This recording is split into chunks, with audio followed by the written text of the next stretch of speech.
Central Florida, you're listening to the most electrifying show in media, A Neighbor's Choice. And I'm your host, your neighbor, David Gronowski. Glad to be with you again across the Sunshine State, coming to you live on our two flagship stations, WHBO Tampa Bay and News Talk Florida over there in Tampa Bay, St. Pete, Clearwater, Sarasota. Also, WFLA Orlando, which is 93.1 FM and 540 AM across Orlando, the Space Coast, and our growing podcast audience. Thank you for joining us as well. We appreciate your glowing, nice reviews and your interest in our content wherever podcasts are found.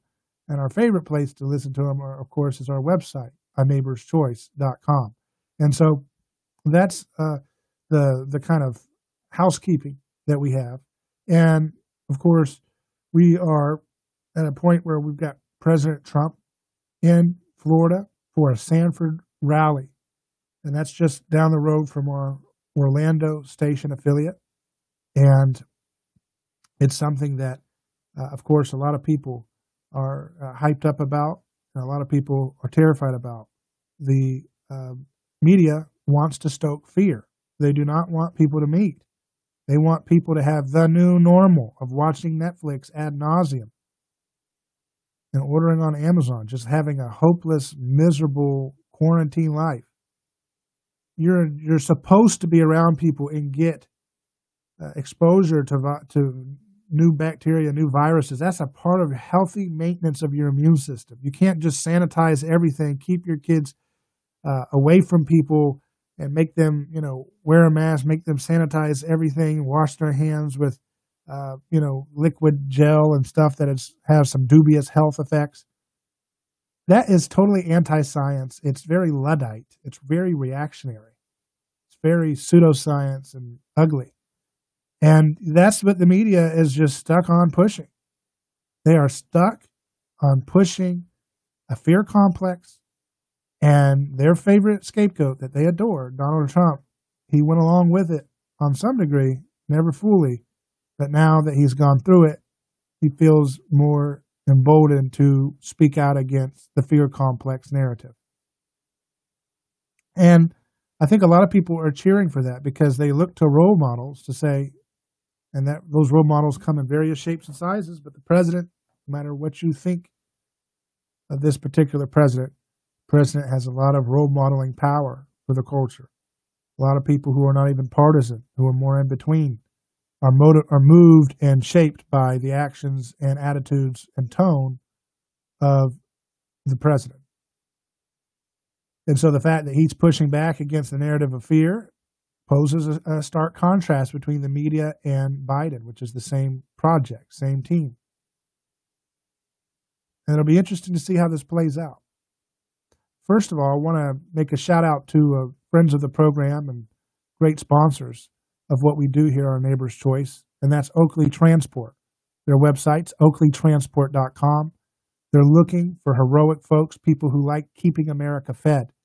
I say it all the time that we don't understand the different processes that it takes to get food on the store shelves in a consistent manner in which you don't have to worry about food shortages like other countries do who are saddled down by more unstable forms of government, socialism, different projects like that. But what I love about Oakley Transport is they really put their drivers first. They put safety first. They have advanced technology that allows drivers to be awarded bonuses, lots of cash bonuses paid out every year for those who drive with excellent driving safety ability in mind. So oakleytransport.com is their website. They're looking for qualified CDLA drivers.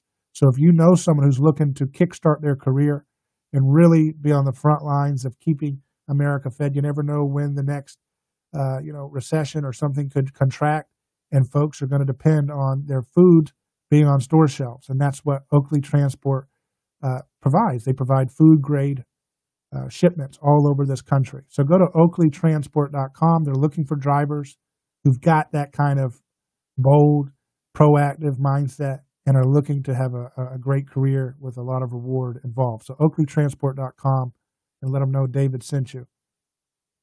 So when you look at the narrative here between the fear complex, the TV party, let's call it, that wants everybody watching their garbage Netflix programs, that are always pushing their cultural nihilistic worldview.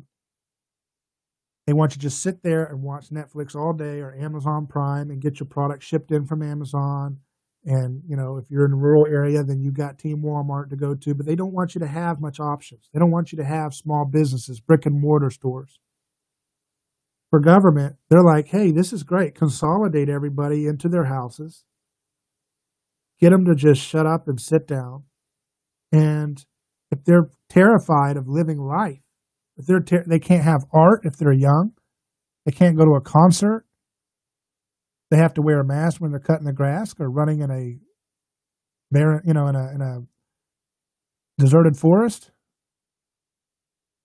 then they have everybody where they want them. And to his credit, Donald Trump, at least on the tone level, is standing up against that. And you got to give him props for that if you care about liberty, if you care about your family, if you care about science. Because the number one thing that the corporate left wants to do is always say, we believe in science. That's like drilled into them like a hive mind. If you ever question, hey, why are you cutting grass with a mask on in your backyard? No one's around you. Why are you wearing a mask while you're in a car by yourself?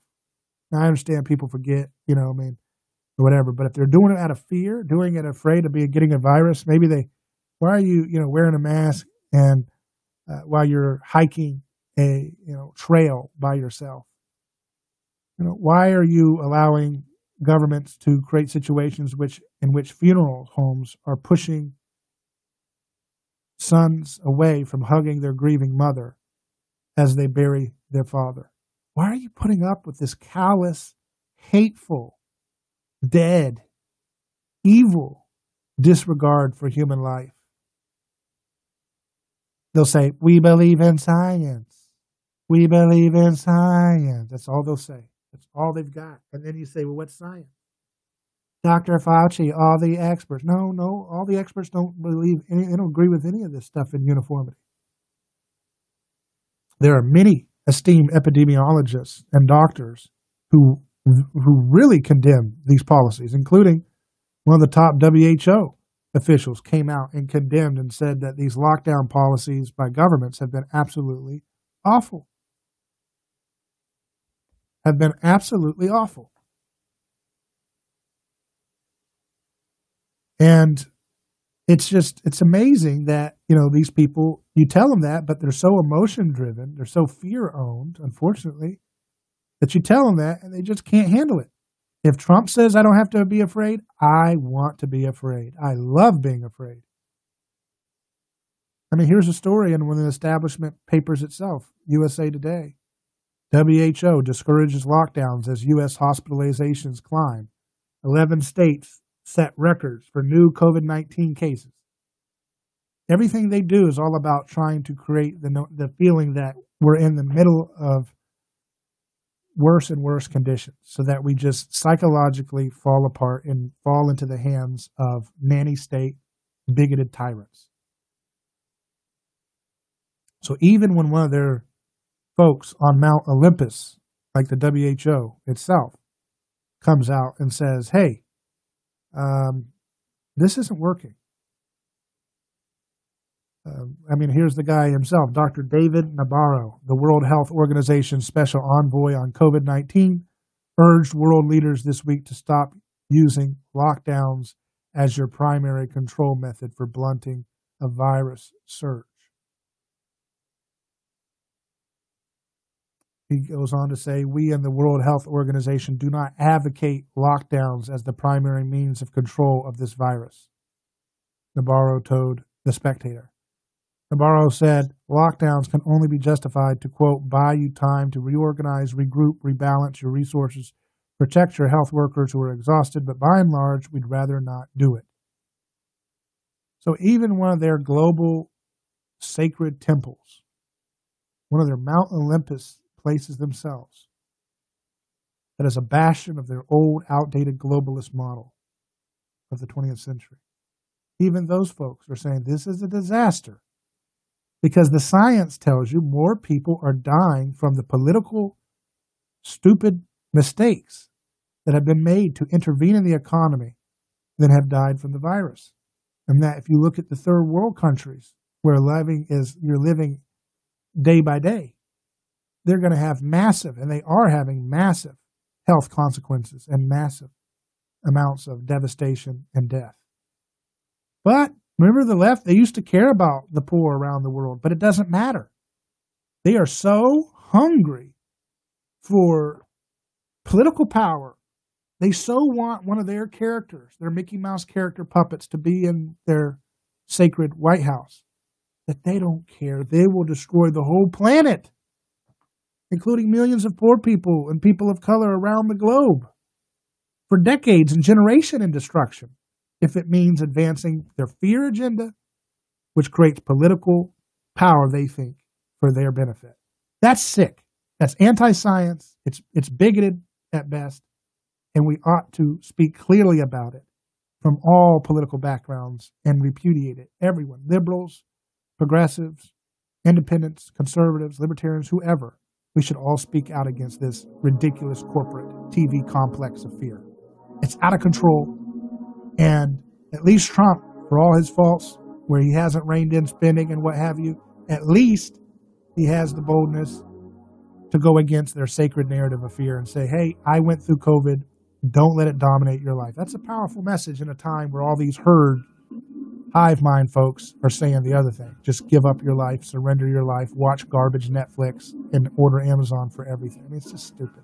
We're sick of those haters. We've got to build a culture that works for everybody and puts human life first. We'll be back in just a second with more on A Neighbor's Choice.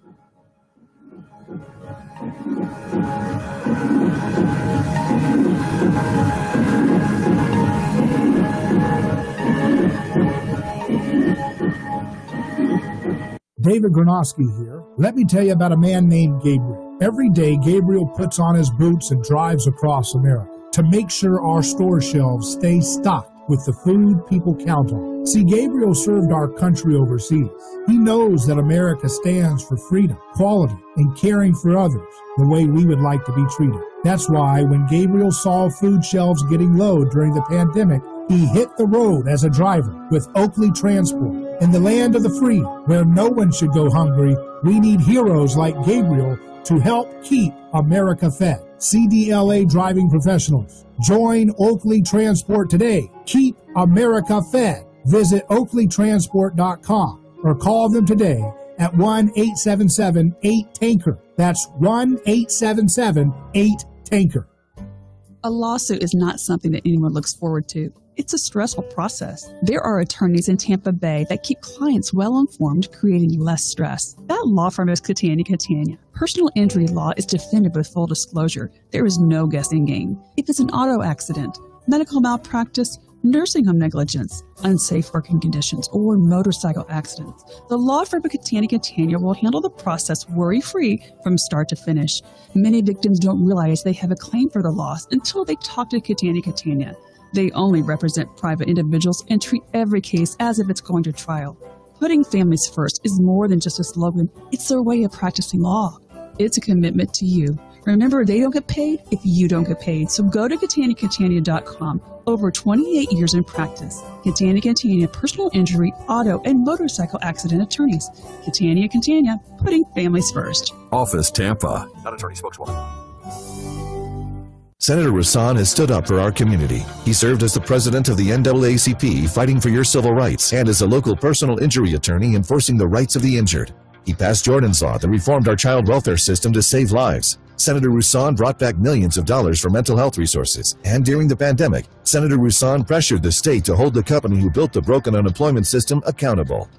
I'm Senator Darrell Rasan, and I'm asking for your vote to continue fighting for you Political advertisement paid for and approved by Daryl Sanford, State Senate District 19. Here's one thing you can scratch off your to-do list without going anywhere, without any out-of-pocket cost to you, and even get up to $150 cash back. Get that crack in your windshield fixed by calling Auto Glass America. They'll come to you, and with comprehensive insurance coverage, there's no cost to you. Call Auto Glass America now and fix that pane in the glass with premium glass and a lifetime warranty. Call 813-96-GLASS, 813-96-GLASS. Auto Glass America.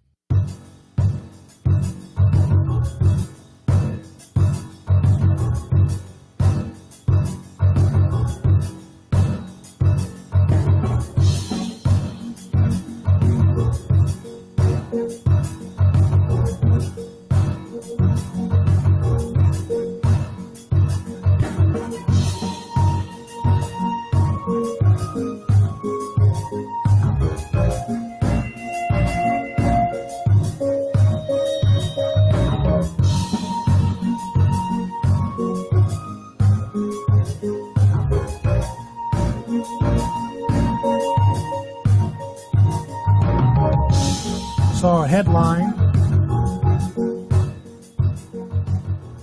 on Revolver.news says LeBron leads NBA to worst viewership of all time, down 66%, crushed by NFL. So there's a lot of factors there. Maybe got the one, which is the lack of electricity that comes with the lockdown policies that they put in place. Not having a full live crowd, I think it makes a difference for that kind of fast sport. But you see also the big elephant in the room there is the fact that you introduce politics into a medium like sports, which is meant to get you a break from the mundane world of politics and arguing. Not bring politics and arguing into that. That's supposed to be an escape. Supposed to be able to get a break from the real conflict and drama and have a simulated, combat between the sport, two sporting teams with athletic rules and performance. But now that the leftist project, as I said earlier, is failing, it's failing to keep its same cultural cachet going. It's failing because it's overexerting itself and it's exposing its hypocrisies left and right. That when you try to push that kind of nihilistic political preachiness into a game where you're supposed to take a break from all the hate and fighting, I think it's going to create a really terrible effect for these sports that continue that playbook. It's okay to talk about justice, but if you do so in a way which is patently designed to just artificially push out one particular party that has done nothing to help with criminal justice reform in any real way, especially candidates like Kamala Harris, who was a crooked cop, and Joe Biden, who did everything he could to demonize people of color in his creation of the crime bill with Clinton. And these folks, they used real justice issues, but then they turn it into a cheap ploy to support establishment, anti-just corporatists.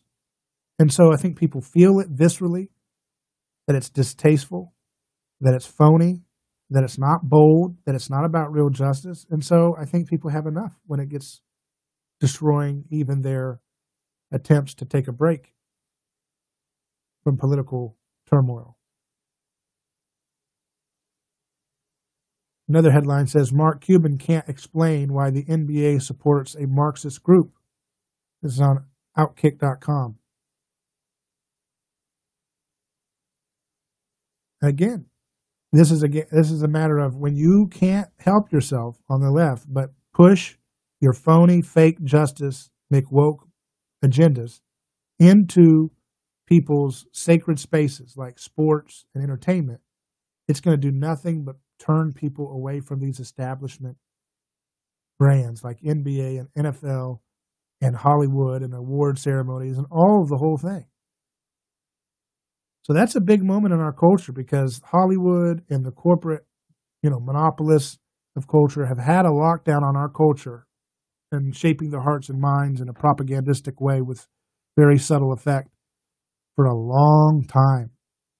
And the fact that they've just now, starting to fall apart in their effectiveness, that they're turning people away from their tried and true money cows, like movies and sports and award shows and all that, television shows. That's a good sign. That's an opportunity for some creative destruction, for some real innovative art and alternative mediums of entertainment and sports to come about. And we can't have a short time window about, it's going to happen in the next 4 years or it's not worth my time. Well, that's a dumb loser's mindset. Winners have a long-term goal in mind. They have a long-term vision, and they're willing to build something that may not even come into full power until their grandkids are running the show. But that's a real visionary leadership mindset. And folks who love America's innovative spirit and innovative past and that self-sacrificial and self-reliant kind of mixture that we have had in different times and still do, we need to celebrate the opportunity to come in and create innovative alternatives for sports and media and culture and art. And don't do the same mistake that we've done before, which is to turn them into, politically charged, propagandistic, preachy stuff. That doesn't work. That's all the right usually does when they do art. They make a documentary, okay, this is going to be effective, and it's just a PR, it's just blatant, preachy sentimentalism. It's not effective. It doesn't speak to the heart, doesn't resonate and really shape the cultural questions and narratives on a deep level. But the left has done that very well. But now the left is starting to lose its touch. And that's where the right, or whoever, I don't care which, it's not about this left-right mimetic rivalry, this obsession with one another. But whoever steps into this opportunity, who loves good stuff, loves family, loves protecting values like what's right and wrong, and loves protecting the human person as sacred, this is a wonderful opportunity to make subtle, beautiful art that stirs the human soul, that wrestles with the questions of human experience. And right-wingers can scoff at their own demise. They can scoff at this at their own demise if they think that art making is not the essential thing we need to do. Not propaganda, not a documentary that just looks like a Republican, ad. That's not effective. All you're doing is talking to the same people that already worship your team anyways. What's effective is actually making a subtle piece of art that conveys a worldview, not in a heavy-handed or ugly, blunt way, but a beautiful way, in a thoughtful and kind and interesting way, in a provocative way. And when you do that, that has an impact on the culture. And that's where the real work is done for building a better society. So let's keep that in mind as we continue to navigate these next few weeks of political turmoil. Politics is fun, but it's not our biggest place of focus. We've got to build the culture. We've got to build science and art. We've got to build this stuff and be bold in doing it. We'll be back in just a moment with Sergeant Dan McKnight, the founder of BringOurTroopsHome.us, for our Veterans Radio series. We've been doing this and we have a lot of fun. Can't wait to be joined by Sergeant Dan McKnight in just a moment.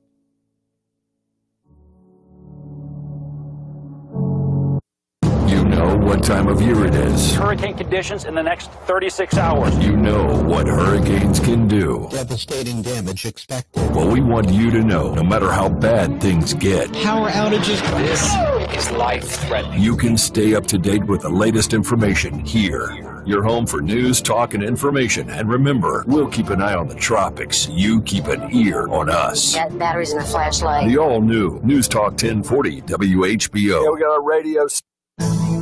President Trump's Supreme Court nominee introducing herself and her judicial philosophy to the Senate. I believe Americans of all backgrounds deserve an independent Supreme Court that interprets our Constitution and laws as they are written.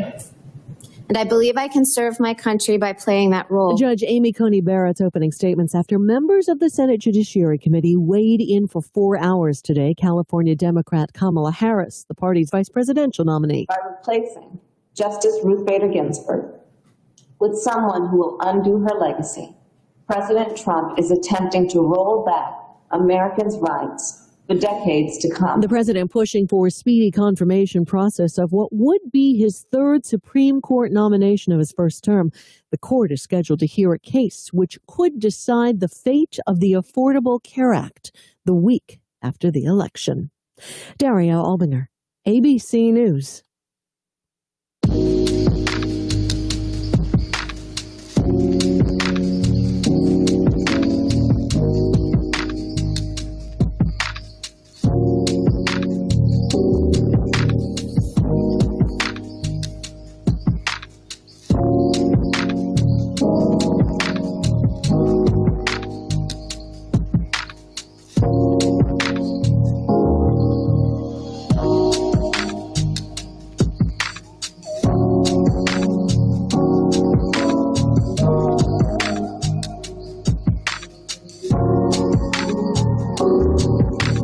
Welcome back to A Neighbor's Choice. I'm David Gronowski, your host. We're broadcasting across the Sunshine State on FM and AM and around the world on our podcast and live stream.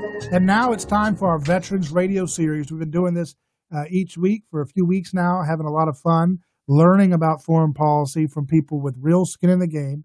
And that means folks who served overseas and have now realized in their experience that we need to end these endless wars. So joining me, as always, to tackle these issues is founder of BringOurTroopsHome.us, Sergeant Dan McKnight. How you doing, Dan? Good, David. How are you? I'm doing great.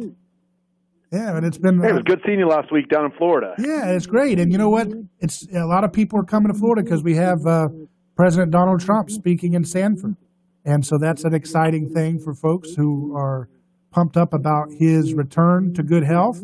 And Dan, before we begin on foreign policy, don't you agree? I think it's a great message when he says, don't let this virus dominate your life. Don't make it, don't let it succumb to fear. And I thought that's a very powerful message, no matter what your political stance is. It really is. It's, we all live with a certain degree of risk in our lives. And when you allow your fear to dominate the landscape of your life, you're no longer living. And I'm proud of him for the stance that he's taking, saying he's going to continue living and continue rallying and continue motivating American citizens. That's right. And 19 years ago, of course, the United States began its war in Afghanistan. I wanted to get your kind of reflections on this, as this is a big moment, and you are very much involved with monitoring the situation there. Yeah, absolutely. 19 years ago, last week, was the first drone strike and bombs that dropped in Afghanistan. And next Monday will be the 19th anniversary, a solemn anniversary at that, of the first American boots on the ground in Afghanistan. And the United States began its war in Afghanistan in response, obviously, to the terror attacks on September 11th, 2001. And I believe, and I think most people believe, that our response was swift, it was proper, and it was effective. But to date, David, the financial cost of the war we know is over $2 trillion in Afghanistan alone. The human suffering this war has caused, we've talked about that in the last couple of weeks, but it's more shocking than the actual price tag. Overall, the fighting has resulted in the deaths of over 157,000 people, including nearly 4,000 U.S. contractors and 2,372, by today's count, U.S. military personnel.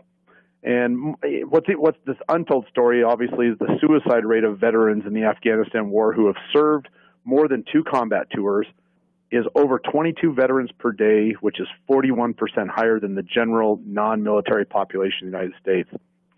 So our response to the terror attacks on September 11th, it was inevitable. We had to respond. America's nose had been bloodied, and we needed to answer the bell. President Bush famously stated, that freedom itself was attacked this morning by a faceless coward, and freedom will be defended. And make no mistakes, the United States will hunt down and punish those responsible for these cowardly acts. At the President's request, Congress convened and voted for an authorization of use of military force, which is nothing more than just a joint resolution authorizing and funding the use of the United States military armed forces against those responsible for the September 11th attacks. The authorization granted the President the authority to use all necessary and appropriate force against those that he determined, planned, authorized, committed, or aided in the September 11th attacks, or those who harbored any of those people or groups. This AUMF was passed on September 14, 2001, and was essentially a blank check giving the government unlimited power to wage war without debate. David, Congress willingly abdicated their role and responsibility, their constitutional authority, by voting for that AUMF. The most solemn responsibility of Congress is to declare war when necessary and commit the American military to war operations. And our representatives gave that responsibility away. The U.S. military completed the tenets of the AUMF by February of 2002, and every single person who attacked us or aided in the attacks were captured or killed, except for Osama bin Laden. Every person who trained the terrorists was captured or killed, and the terror training camps where they trained in Afghanistan had been destroyed. Osama bin Laden was on the run, and he was hiding, and we were actively hunting him in northeastern Afghanistan and Pakistan. We should have packed up and left Afghanistan as soon as we completed the tenets of that AUMF, but we took our eye off the prize. We didn't have a clear definition of what success looked like, and we didn't know what victory meant. Congress had given away their oversight and accountability for the war, and nobody was watching. When I was there, David, the mission changed over and over and over again. No longer was the military actively working to accomplish the tenets of the AUMF. Instead, they were being used to facilitate the buildings of roads, schools, hospitals, water treatment facilities. We were used to secure the first free election in Afghanistan history. We were used to provide safe harbor for Afghani women to attend school or participate in politics. We were used to funnel billions and billions of dollars to defense contractors, who in turn used that money to pay off Afghan warlords for protection for their own mercenary contractors. Those warlords, David, they then used the U.S. paid protection money to fund their own militant anti-American forces to fight and kill American soldiers. The United States was literally funding their own enemy, and the United States military suffered for these acts of treason. While the American military was being actively used for nation building and peacekeeping in Afghanistan, we were constantly being attacked by the people we were protecting. We were creating our own enemy. All the good works we were involved in were not appreciated. And hell, they weren't even wanted by most of the Afghanistan people. Idaho Senator Jim Risch, who was the chairman of the Senate Committee on Foreign Relations, famously said about 2 years ago, "We've spent $2 trillion in Afghanistan, and we've shed lots of American blood there." He said, "Dan, I'm with you. I am through trying to do nation building in countries that just don't want it." During the nation-building years of the war, military generals were lying to American people. Our political and military leaders concocted messaging strategies they knew were false. And it has to be said that maybe, in the end, generals like McChrystal, Petraeus, Allen, Lute, and all the others actually came to believe the lies that they were helping to perpetuate. The lies surrounding the saga of America's war in Afghanistan are another depressing lesson in America's broken civil-military relations. And I like to point out more specifically, it's the endemic rot within the career senior officer corps. And I've talked about this before, that generals take care of their own and their civilian masters in the executive and legal branches. Senior political leaders in the Bush and Obama administration were equal participants in this charade. The military and political leaders lying to each other about the actual situation on the ground. To date, no senior political or military leader has lost their job during the Afghan war for failing to accomplish their mission. We know that McChrystal lost his job because we changed policies and strategies, but nobody has been fired because they failed to accomplish their mission. As we fast forward to today, David, we have at our fingertips the Afghanistan Papers, which is a collection of classified memos and interviews with U.S. officials, including the Pentagon figures, combat leaders, and diplomats. The papers revealed that American people had been lied to about the war, while people running the war understood that no progress was being made. They acknowledged that they had no strategy, no understanding of why we were there, and what was to be accomplished. Today, we're sending in young soldiers, sailors, airmen, and Marines into Afghanistan to fight in a war that started before they were even born. there will be an American casualty in this war who wasn't born when the war started. It will forever be a stain on our own cloak of American history. So now the United States is engaged in perpetual and endless war. We've been at war in Afghanistan for 19 years, and we now have members of our community who graduated from schools in my neighborhood, in your neighborhood, who know only what it's like for our nation to be at war. We have literally been at war their entire lives, and now they are fighting in a war that started before they were even born. We are engaged in a war that is the longest war in our nation's history. We were attacked by Islamic extremists on 9/11, and our response was proper and just, but we have not had proper oversight because we never went to Congress for a proper declaration of war, which, David, you know this, is required by the Constitution. The military has fought with distinction and extreme professionalism, but there is no longer a military solution in Afghanistan. And I'm going to say that one more time. There is no longer a military solution in Afghanistan. 85% of the members of Congress who voted for the authorization of use of military force back in 2001 are no longer in Congress. Think about that for a moment. Mm-hmm. Fewer than 15% of the people entrusted with the power to declare war, who willfully gave that power away and allowed us to go to war without a constitutional authority, have retired or left office and no longer must answer to the people. We now have a Congress that's comprised of 85% of its members who continually ignore the state of perpetual war because this was not their war to begin with. They didn't have to authorize the war because they weren't even in office. They didn't abdicate their role and responsibility. They didn't fail to provide oversight. They didn't fail to call senior government officials, generals, and diplomats before their congressional committees and demand answers to the 20-year unanswered question, what is our mission there? They don't have to act to end the war, David, because it's not their war. As a veteran of the war in Afghanistan, David, this is my war. This war belongs to my generation. It belongs to our generation. The responsibility to act boldly and with sound constitutional principles is ours. We cannot pass this war on to our children or our grandchildren. We cannot shirk our moral responsibility to hold our elected representatives responsible for allowing our fellow citizens to deploy to a forgotten war over and over and over.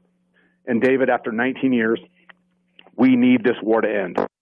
Unfortunately, we have members of Congress, both Republicans and Democrats, who are actively obstructing the president's efforts to end the endless wars.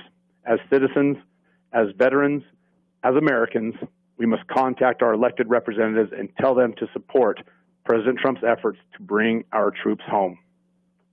Yeah, I mean, it's a powerful assessment of this war in 19 years. 19 years. I'm 31, Dan, so, that's just a long, long time to be seeing that continue under your name. And it's no wonder, Dan, that so much of the youth are wanting radical, vicious change to the system when they feel like, wait a second, we've tried to stop these wars, we try to stop the system, and nothing ever changes. But you're saying you think this is finally going to happen, that the troops are coming home, and is it possible by Christmas, as Trump has promised? Yeah. President Trump, he communicates his policies via Twitter. I guess it's a sign of the times that we live in. And just the other day, he tweeted, it said, we should have a small remaining number of our brave men and women serving in Afghanistan home by Christmas. That tweet came out 5 days ago. And every day I say a prayer of gratitude for sending us Donald J. Trump to be our president. I know that there's a lot about him that rubs people wrong, but on this issue of ending the wars, he's been right. Mm-hmm. Real leadership is making the tough decisions and forever changing history, and he's doing that. And I think that there actually is a legitimate hope of having all the troops from Afghanistan home by Christmas. And that would be a very, very wonderful thing. I hope it can be accomplished. It seems like whenever he tries to do what he wants to do, there's always some kind of bureaucratic pushback, which kind of alludes to what you were saying about the generals who, in your own words, were deceiving the public as they continued to call for more troops and more money for Afghanistan. Why? How can you do that? Yep. Well, the generals are not in the business of winning wars. The generals are in the business of pleasing the people that affect the future of their lives. And the generals' futures, obviously, are to retire from the military and sign that big defense contractor job. And a general's legacy is, I like to say that it's like an NFL coach's legacy. NFL coaches have the coaching tree, and that's the number of coaches that they've brought up through their system and promoted over and over again, and then pushed out of the nest to go start their own coaching trees. And the generals are like that too. They like to protect their own. And the men and the women who attach their wagon to a rising star and follow them up the ranks will be taken care of by being given that first and second stars. And the way they get to that second and third star on their collar is to keep this war machine rolling and develop that general tree, that never-ending supply of willing participants to keep America in that perpetual state of war. But in your discussion, you mentioned how they ended up funding warlords who ended up killing our own soldiers. I mean, how is there no prosecution for this? How in the world, There actually is. The Gold Star Mothers of America, which is an organization of family members who lost a family member in the war, they are actually suing defense contractors and the Department of Defense right now for this very reason. They say that their children were killed by insurgents and Afghani military operatives who were paid protection money by defense contractors to allow the contractors to pass safely through their province. That same money was then spent to buy weapons and to train these insurgents to come in and fight Americans. And so the Gold Star Mothers of America have actually signed on to a lawsuit suing the Department of Defense and these defense contractors for the death of their children, for the wrongful death of their children. Right. Well, that's good to hear. I hope that there can be some real consequences, because that's the biggest problem I have, Sergeant Dan McKnight, is the idea that these folks can have such callous disregard, to arm folks who are killing our own soldiers. That's so treasonous to me. Even if it's criminal negligence, you know what I mean? There has to be some kind of consequence for that. That's like Benedict Arnold almost. Either you're incompetent, which makes you a de facto Benedict Arnold, or you just don't care. You just don't care what the consequences of your own soldiers are. I can't believe anybody could call themselves patriotic and go along with that. How do you process that as a soldier who's fought over there? Well, I'll tell you, it is disappointing to have leadership that doesn't have the spine to stand up to the war machine. It is frustrating, but the part that frustrates me the most is that the one mechanism for oversight that we have, Congress, is willingly giving away their authority and their ability to have oversight on the war. The House of Representatives obviously controls the purse, and they could defund any operation that they don't agree with. I would never ask them to defund the military. That would be ridiculous. But to defund certain aspects of the war, or to defund the ongoing authorization of use of military force, or forcing it to be reviewed and reclaiming their authority, would stop us from being in these endless wars. If a powerful congressman called a general before their committee and made them answer questions, why are we there? What are we doing? What's our mission and what's our strategy? If there was any kind of oversight like that, these wars wouldn't last for 2 decades. They just simply wouldn't, because it's very uncomfortable for a general to be called before members of Congress to have to answer for their strategy and their performance. And so when we talk about the 15% of the House of Representatives that are still around, that have been around since the beginning of the war, it just shows you that the 85% that are there now have no interest. They have no weight. They have no, what's the word I'm looking for? They have no skin in the game, to use your words. Right. It's not their war because they didn't start it. They didn't authorize it. They didn't sign that AUMF. And by God, they're not going to do anything to get out of it. Right. So the people I like to put this at the feet of are people like Jerry Nadler and Maxine Waters and Colin Peterson and David Pierce and Jose Serrano and Richard Neal, Elliot Engel, Nancy Pelosi, Fred Upton, Chris Smith, Don Young. I'm talking Republicans and Democrats alike that signed that original authorization of use of military force, where every single member of Congress signed it, or didn't sign it, voted for it, except for one. One bold soul has opposed it since the beginning, and it's Barbara Lee out of California. And I don't agree much with what Barbara Lee says and does typically, she's a liberal Democrat, and I'm more on the conservative side of the spectrum. But she opposed the AUMF way back in 2001. And today, last week, she actually wrote a little comment, and it says, "Today marks the 19th anniversary of post-9/11 AUMF, a blank check to deploy U.S. military personnel anywhere in the world in the name of going after terrorists, which I alone stood in opposition of. And decades later, Congress continues to abdicate its constitutional responsibility to debate and vote on matters of war and peace." Let's hold that thought. We're with Sergeant Dan McKnight from BringOurTroopsHome.us. We'll be back in a moment.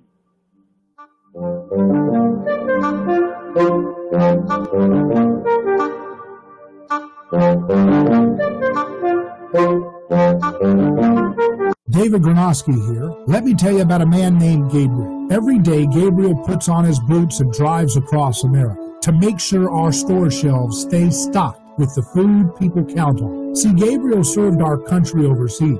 He knows that America stands for freedom, quality, and caring for others the way we would like to be treated. That's why when Gabriel saw food shelves getting low during the pandemic, he hit the road as a driver with Oakley Transport. In the land of the free, where no one should go hungry, we need heroes like Gabriel to help keep America fed. CDLA driving professionals, join Oakley Transport today. Keep America fed. Visit oakleytransport.com or call them today at 1-877-8-TANKER. That's 1-877-8-TANKER. WEDU PBS is proud to salute nonprofits and individuals in our community with the 16th annual Be More Awards, dubbed the Academy Awards for Nonprofits by the Tampa Bay Times. WEDU's Be More Awards honor the works and accomplishments of volunteers and nonprofits throughout West Central Florida. Applications open Monday, October 12th. Visit bemore.wedu.org for more information and sponsorship opportunities. WEDU encourages all nonprofits to apply and be more today. If you want to grow your savings these days, it's good to own gold. Who wants to hold dollars in a savings account earning 0.5%? Instead, check out Monetary Metals, started by my frequent guest, Keith Weiner. They put your gold to work, and you earn 2 to 4% interest, paid out not in dollars, but in more ounces of gold. Plus, there are 0 vault fees. With several active deals open right now, they're taking new clients today. Learn more at interestongold.com/David. That's interestongold.com/David.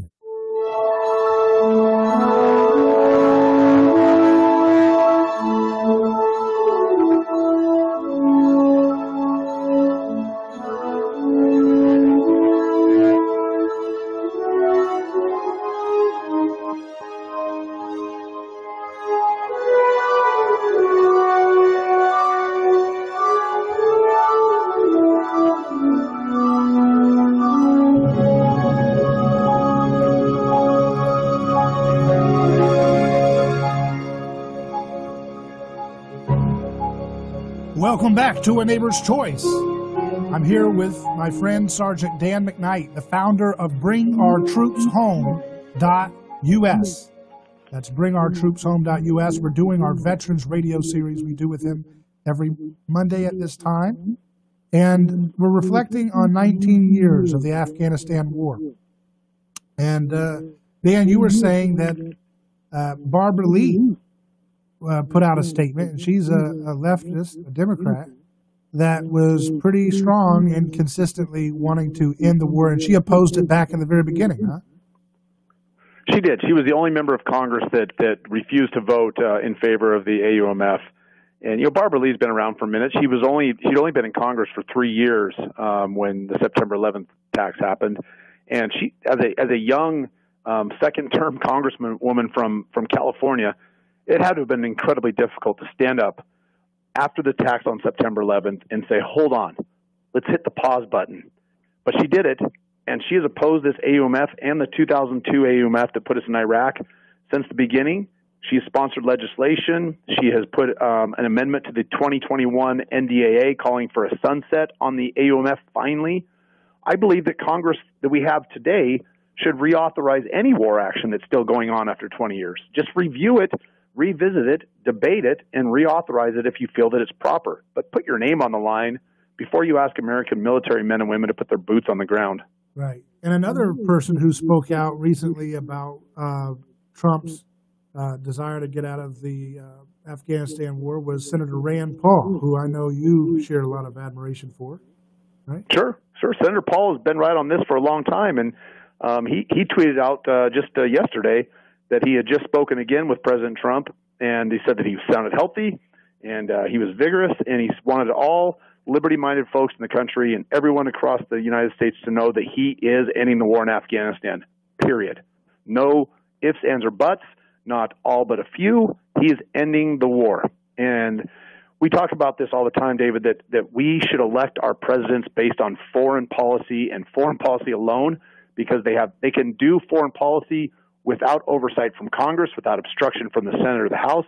And we should leave the dining room table issues, social issues, health care, things like that to our elected representatives in Congress.